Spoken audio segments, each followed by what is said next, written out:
was looking for the report of team 6, but unfortunately I saw something that not quite right, and I had to look for the best report of the last semester, but it was too big.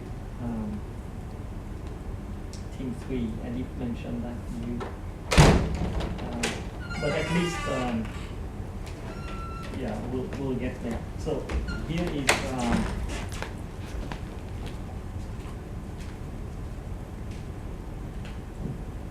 the daily lecture summary for today.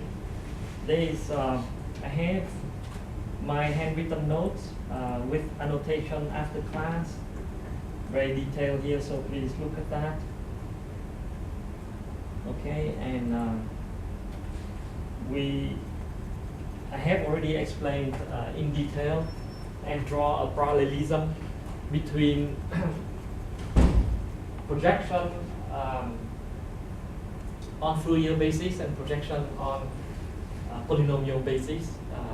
And the method is to change coordinates, do the projection in the new coordinates, and then change back to the old coordinates. So you see that there's a complete parallelism. And I'd like to mention the following. That for problem 5.1, I have written also a document here. Okay, that details all the steps and also give examples. So in addition to the best reports from fall 2014, you also have this very detailed guide. Okay. I may add the motivation of why you do this. Essentially, the motivation is that you can take advantage of the Hilbert matrix, and all you need is to construct the right-hand side, and you can do that for many different intervals. Because regardless of the different intervals, you can always map back to the interval 0 to 1 and carry out the projection there. Okay. Now, for the, let's see, let me,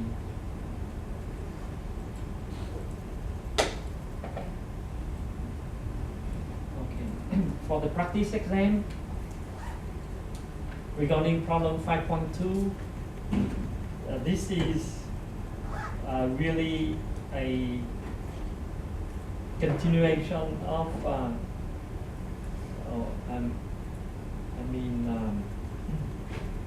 5.1, okay, sorry, this is exam, problem 2 of the exam statement. So, problem 2 of exam 2.1. So let me bring up 2.1 and look at problem 2. Okay, so the motivation of problem 2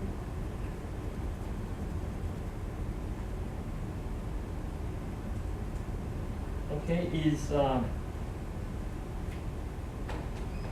essentially a continuation of problem 1 in a different way. Okay. In problem 1, you are asked to project an exponential function on a polynomial basis, and in this case, a parabola. That's a second order polynomial. And suppose that you use the excitation of problem 1 and excite a second order ODE, then this is the method. After you do the projection, you would get something like a parabola here, okay, a second order polynomial. And in this case, instead of giving you the ODE outright, I give you the roots of the characteristic equation, which is a double real root, and you can construct the ODE, right? And that, just take lambda minus lambda 1 times lambda minus lambda 2. And in this case, it's just lambda plus 1/2 square, and that would give you essentially the answer to question 1. Okay? But the key the key idea of problem 2 is that you want to be able to find a particular solution, YP. Okay, the homogeneous solution is you can get directly from the double real root and plus using variation of parameters, and you just multiply the first homogeneous solution by, in this case, t as the independent variable. But the particular solution, I indicated that this is as shown here. Okay. For section, look at section 7b. Now let's see. Problem 5.1 is the exponential, the projection. So the exam problem 1 is similar to problem 5.1. And in fact, I can add 5.1 here as well. Okay. 5.2. Let's see. Problem 5.2. Let me zoom in to fit so that it's easier to see. 5.2 is also a projection of a logarithm on polynomial basis. Okay, so the exam problem the exam problem 2 is really, let me see here, I can clear the ink and add both problem 5.1 and 5.2. Okay. As a motivation for problem 2 of exam 2.1. All right. Why? Because after you project any function, so here in this example, you had an exponential in problem 5.1, and in problem 5.2 you have the logarithm. And then once you have the polynomial, you can excite the second order ODE, and that's led to the statement of exam problem 2. Okay, and I indicated that you want to look at section 7b and section 7c to review how to obtain the particular solution. Okay, I have mentioned this several times already, and so now I'd like to move on and connect you to, I'd like to discuss, so 5.2 I just mentioned already. That's the motivation for problem 2 of exam 2.1. Now 5.5 is about odd and even half range expansion. So let me focus on that, and also a few other things that I have added here. And also connect you to, unfortunately I don't have the best solution in the fall, but there's only this is team 6, problem 4.5, okay, which I had used to motivate in the last 2 lectures.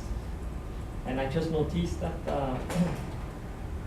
I asked to do the case where n equal to 4, and so what you want to keep in mind is that the statement is somehow not complete here.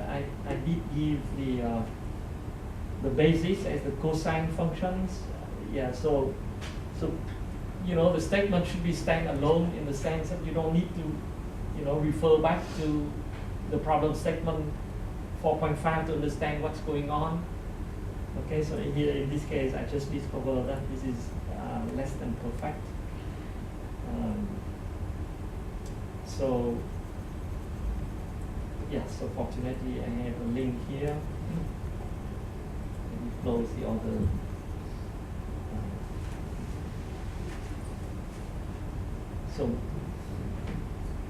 So here is a complete problem statement. So if this team had even just copy and paste my own problem statement, it would be even better. It's even more standalone, you know, because I did mention the basis here, okay, and n would be equal to 4. But when I just looked today, just before the lecture, when I was preparing, I looked at the result, and it was not complete in the sense that this team only go to n equal 2 and got this plot, okay, instead of n equal 4. But that is just one point. The other point that I really like to connect you to is y cosines, you know, y the cosines basis, okay, and unfortunately I have to use my own problem statement here. All right, so to continue with the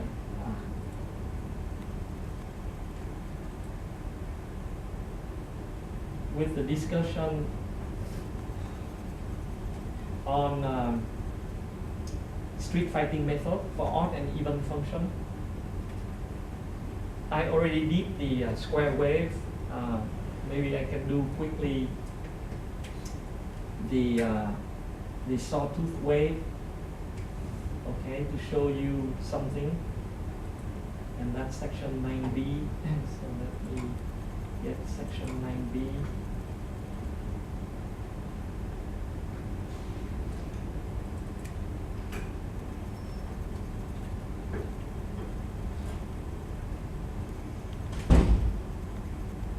Okay, so this is the yeah, right here. Let me zoom in. I just want to show to you the method, the details. You can look at the detail. So the method here, you know, if you are given something like this, remember the trick of moving the coordinates so that you have something simple.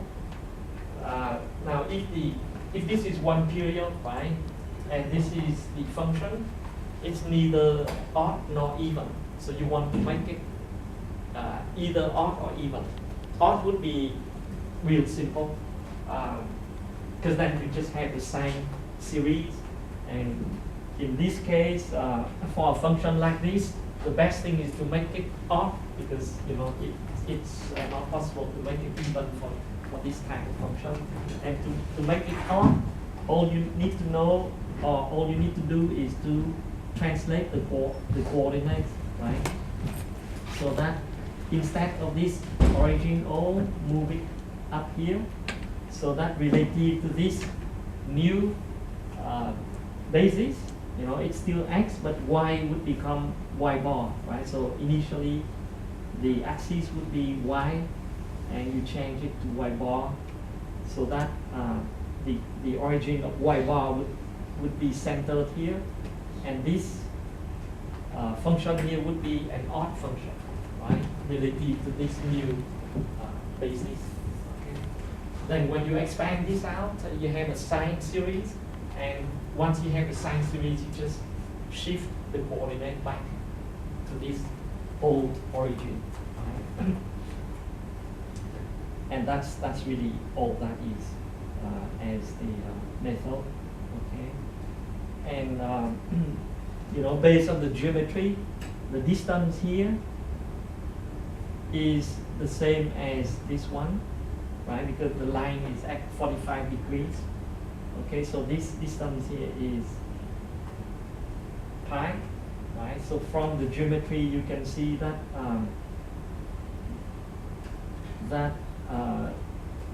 y would be equal to y bar plus pi, right? So therefore, y bar is simply y minus 1. Okay. Maybe let me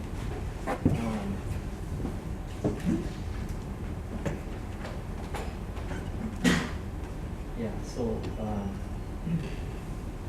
keep this in mind, because there's a second method that I have in my notes here, okay, where you split the function f or y into f1 and f2. It's basically the same because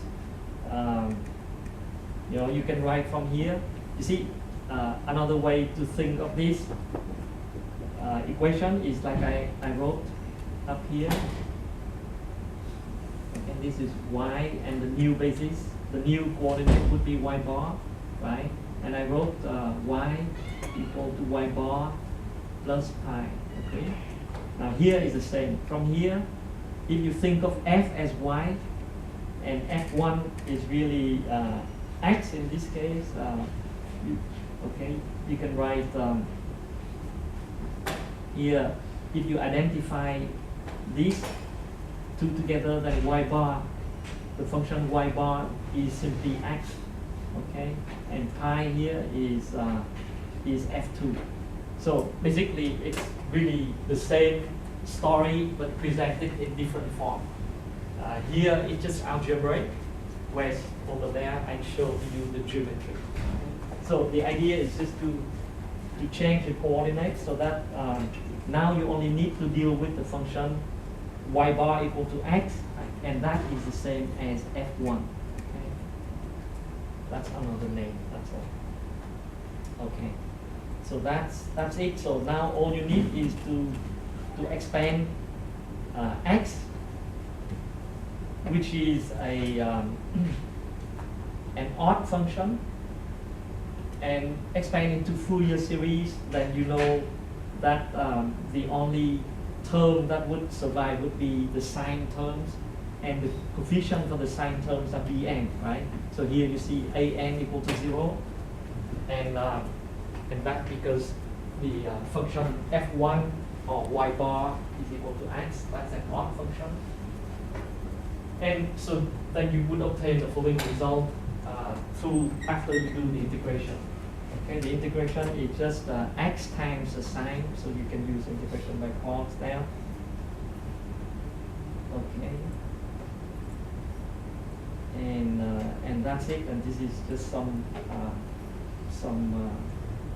truncated series. And what you want to observe here is again the Gibbs phenomenon, because the original function is discontinuous, as you see here. Right? These are the discontinuities. So at the discontinuities, you have the oscillation, the Gibbs phenomenon. Okay, I have also an animation, but let me do something different.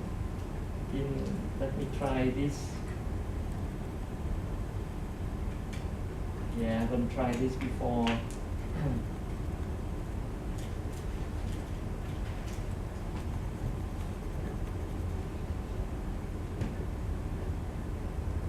Trying to load Java.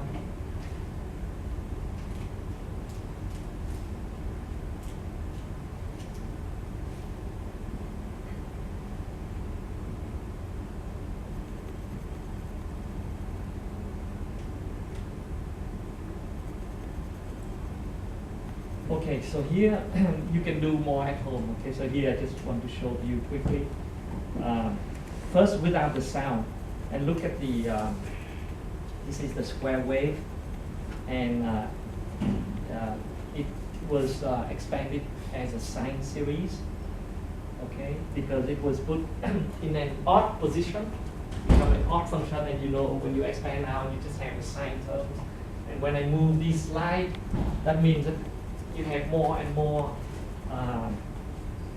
terms. And what you want to notice here is that you know, the amplitude, meaning the coefficients of the sine term decrease. Okay, and now let's try to hear the sound. Let me turn down this a little.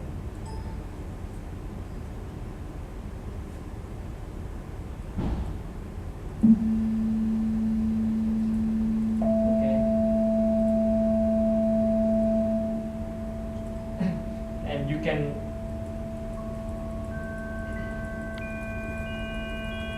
notice the higher frequency.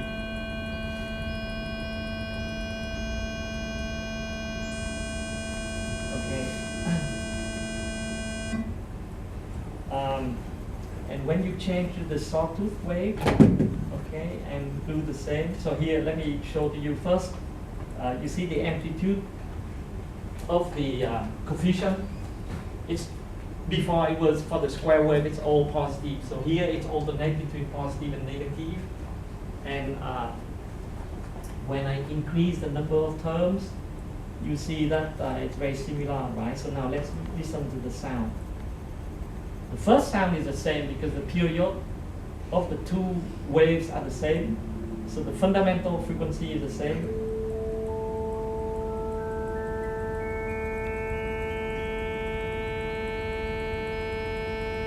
Okay. So when you add higher and higher frequency, at home you can replay this. You can hear the difference between the sound of the square wave and the sound of the sawtooth wave as you add more frequencies. And this is a very important concept. It's called the timbre or the tone color. How do you distinguish the sound of a piano from the sound of a guitar? Playing exactly at the same fundamental frequency, okay? Or the sound of a piano from the sound of a bell at exactly the same fundamental frequency. And that's the notion of tone color or timbre, in the language of music theory. And that the distinction is based on the higher frequency. The spectrum of the higher frequency allows you to distinguish the different color, the different tone color. Okay, so that's really all I want to say. You can replay. There's a link there that you can replay at home, and you can listen more closely. Okay, the next thing that I'd like to do is really the next topic is odd and even. Let's see, odd and even extension. I already showed to you this part. In fact, you recall that some lectures ago, I started with a branch of a parabola only in the interval from 0 to 1, right? And this is called the even extension because first you make that branch into an even function which is symmetric about the y-axis, and then repeat the same period over and over. Okay. Let me show to you I think I also showed to you the odd half period extension. I believe I did show to you the animation. And let's recall the odd half period extension. Okay, let me zoom in. So here, you first form an odd function, right? So beginning with the branch of parabola, make it anti-symmetric around the origin. So this is an odd function, and repeat the odd function periodically from minus infinity to plus infinity, right? You notice the difference between the odd half period extension and the even half period extension. Normally, I prefer to interact, okay? But now I ask the question just to stimulate your thinking, and then I will provide the answer. Unless someone wants to answer, then please raise your hand. I'll invite you. The difference between the odd half period extension and the even half period extension is the discontinuities. Okay? In the odd half period extension, you have discontinuities, but not so in the even half period extension. Let me zoom out, and maybe perhaps the best would be to have two windows so that you can compare side by side.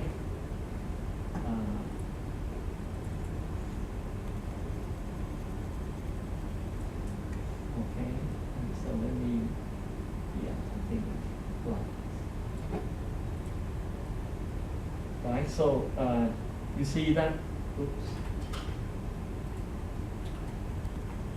Okay, in the even half period extension, after you form an even function and translate the even function to form a periodic function, you see that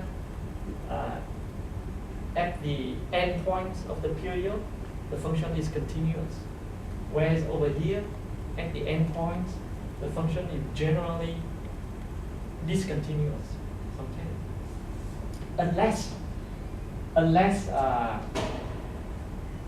think, unless the value here is 0, then you would have continuity. But in general, you have discontinuous function, so that you have learned that when you have discontinuous function, the Fourier series would have oscillations, right?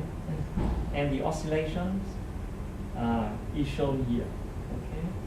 Whereas for the even half period extension, the Fourier series do not have any oscillation because the function is continuous. And I did show to you the animation in which I increased the number of terms in the Fourier series, and you saw the convergence to this peak here. Okay. Whereas here you see there's oscillation. So that's the fundamental difference between an even half period extension, which is the cosine series, and the odd half period extension. And this has a very important application in digital graphics. You know, the format Team 6, the graphic format JPEG is based on the cosine series, Fourier cosine series, and because you can avoid oscillation at the edge. Why? Because when you take a photo, a digital photo, you know, now we are talking about 2D Fourier series. This is one-dimensional Fourier series. For a figure, for a picture, for an image, you need to talk about 2D, right? X and Y, and Fourier series in both directions.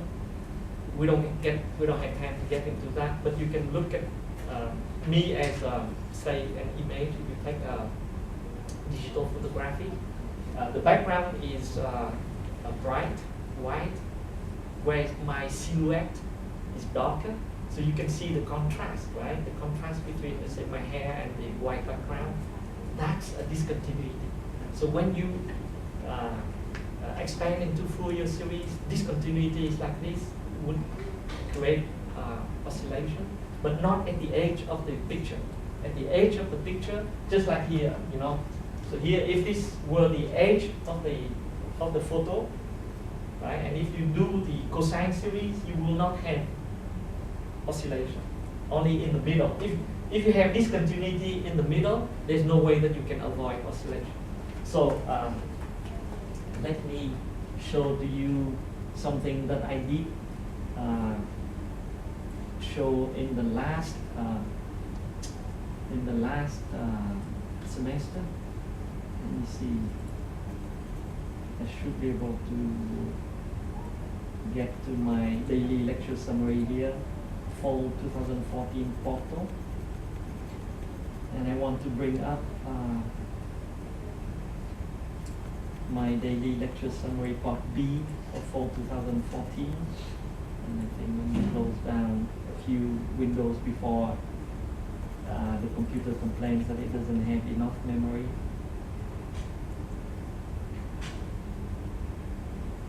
And at home you can look at this photo. Yeah. So let me zoom in.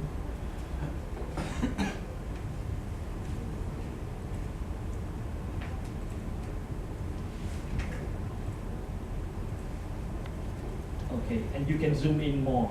Okay, let me try.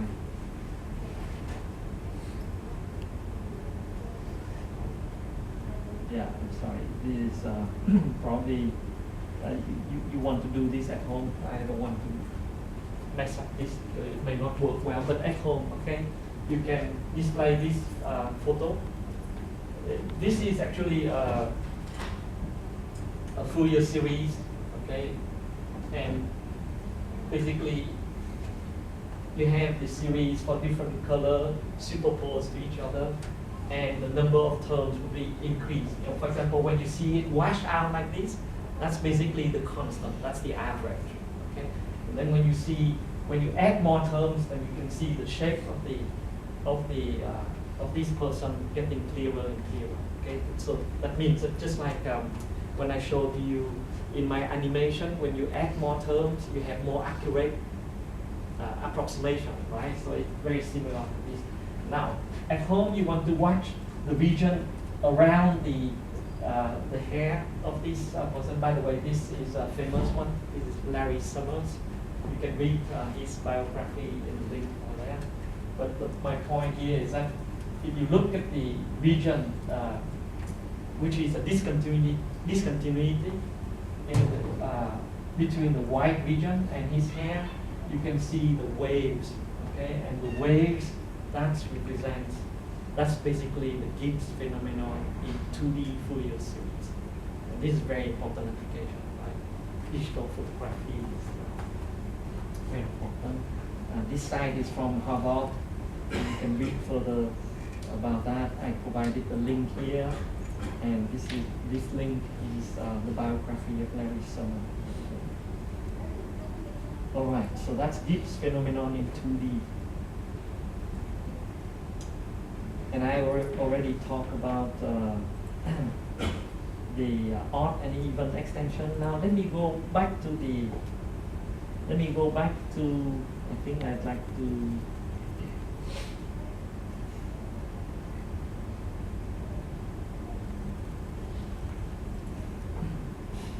let me close down a few windows so things go faster.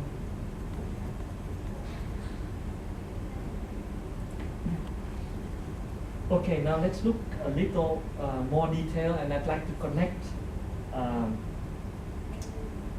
the even extension to what you did in problem 4.5.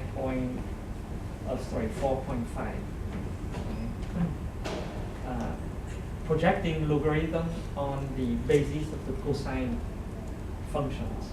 Okay, so let me zoom in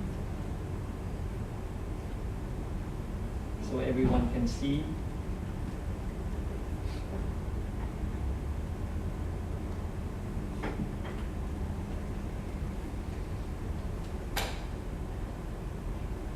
All right. Now,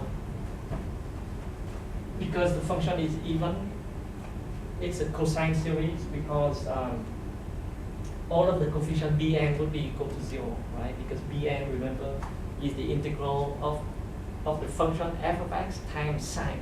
And f is even times sine is odd. Even times odd is odd. So therefore, the integral over the period is 0. We reviewed this for many times already. Okay? So therefore, all you need is to compute the A coefficients, the coefficients of the cosine terms. Now, let's examine here. Okay, A is 1 over 2L. 2L is the period. Integral from minus L to plus L. Fx dx, that's the average. And because of symmetry, you see the, maybe let me perhaps use the other window to zoom in. Yeah, maybe here. If I zoom in, you see that the integral, at least for A0, right? The integral is the area under the curve, right? And you see by symmetry, the area on the left is equal to the area on the right. Okay? Then you can write, you begin with this formula because the integral from minus L to 0 is, that's the area on the left, is equal to the area on the right, which is the integral from 0 to L. So therefore, this integral here is 2 times the integral, the area on the right, right? So the total area is 2 times the area on the right. So that's why the factor 1/2 here becomes 1. Okay? So keep that in mind. Then once you get the picture, I can remove the picture and just go down here and focus on this expression. Right? So again, for AN, remember the factor is 1 over L or 2 over P. Okay? 1 over L is the same as 2 over P because P is 2L. Okay? So therefore this is 1 over L. Whereas the factor for A0 is 1 over P or 1 over 2L. Keep that in mind. All right, so now with the same argument, cosine is even, f is even, so therefore f times cosine is even. The integral from minus L to L is equal to 2 times the integral from 0 to L, just the right part from 0 to L. So that's why 1 over L becomes 2 over L. All right, that's the reason. Now, with this in mind, oh by the way, the integration, we have gone through this before. It's just integration by part, and the trick here is to select which one is u and which one is v prime. Right? So we talked about that before. You want to select in such a way that when you do integration by parts, you keep differentiating x squared, because when you differentiate x squared at one point, it would stop. Okay, so that's the trick there. Just like here, right? The first term you have x squared, second term you have 2x, and the third term you have 2, and then the fourth term is 0. Okay, that's when the integration by parts starts. Now let me ask you to look at this problem 4.5 that I keep coming back, and like I said, this is but maybe this is enough to show to you again this expression. Okay, the problem is the problem statement was not complete, but you can see this statement. I have showed you how to carry out this integration before, but not here. You know, the integration is from 0 to 1. Okay.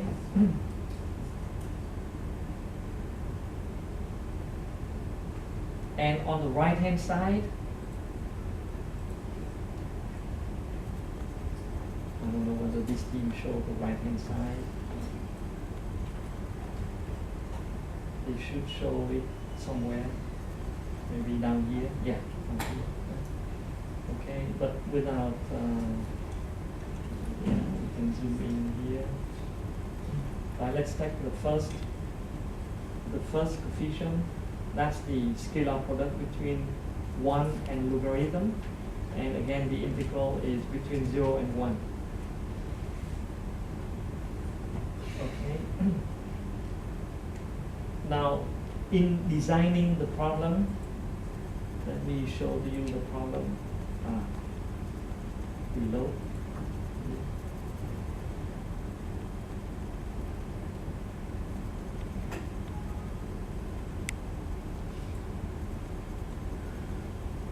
In designing the problem,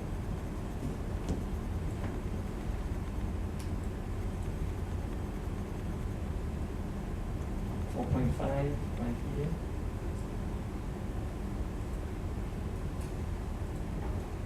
You see, I purposefully, intentionally selected only the cosine basis functions.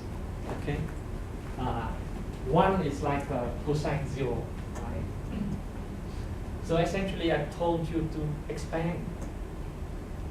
So projecting on the cosine basis function is the same as expand the logarithm into an odd half period extension. Okay, meaning the following. This is the pictorial representation here. This is like the logarithm between 0 and 1. Or maybe let me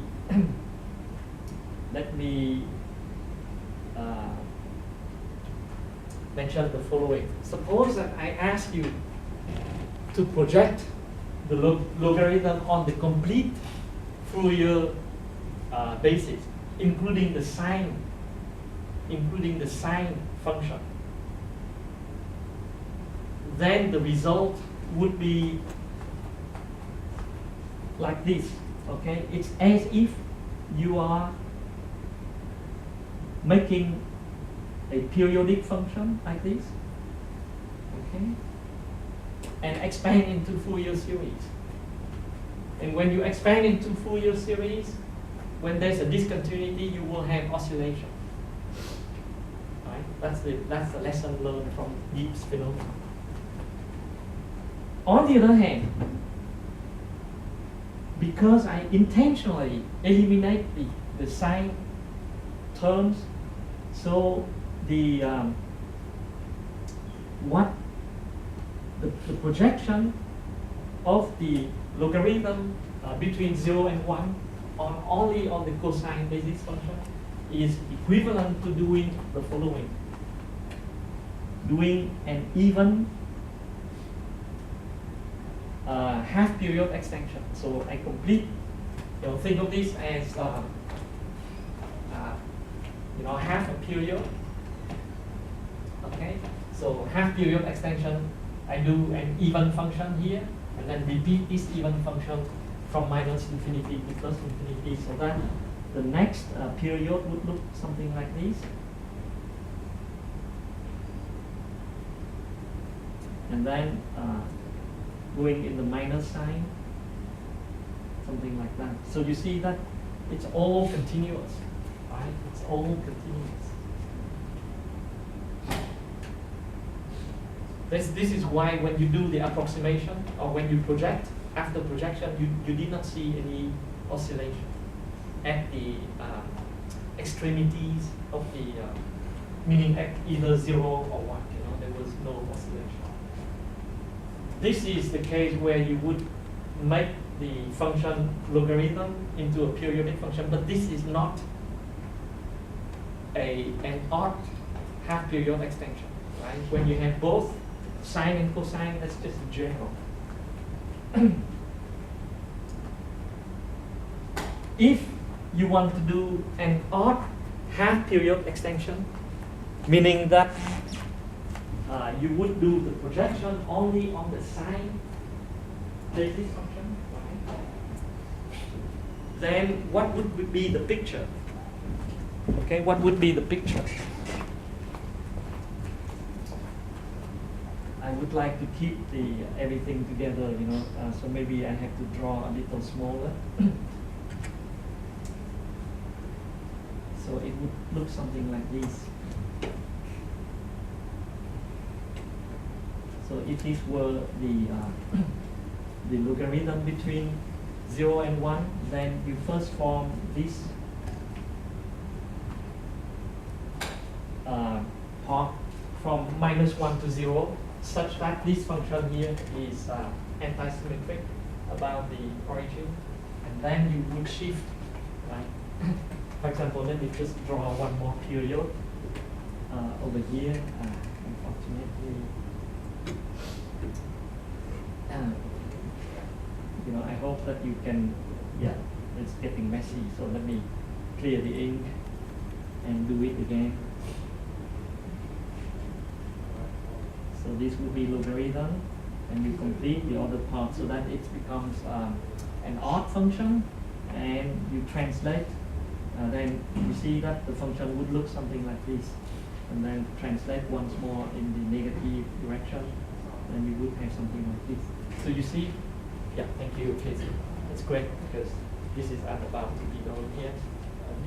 You do have discontinuity, and so if I had asked you to project on the sine basis function, you would see the oscillation at near 1. Okay, because x equal to 1, that's where you have discontinuity, not at 0, because here you have continuity. Okay, so that's the connection between problem 4.5 and the odd or even half period extension, and how to avoid oscillation. And I also connect you to the Gibbs phenomenon or the oscillation to 2D digital photography. Okay. When you have discontinuity in the middle of the period or in the middle of the photo, you cannot avoid the Gibbs phenomenon. But if you have a lot of terms, usually the Gibbs phenomenon tends to get less pronounced. So that should be, I have covered, I have shown to you this Java applet. I have talked about odd and even extension, so I have covered all these. Alright. And I think that. And I also talk about this Google Doc where I explain step by step the projection on polynomial and do a change of coordinates. So this lecture summary.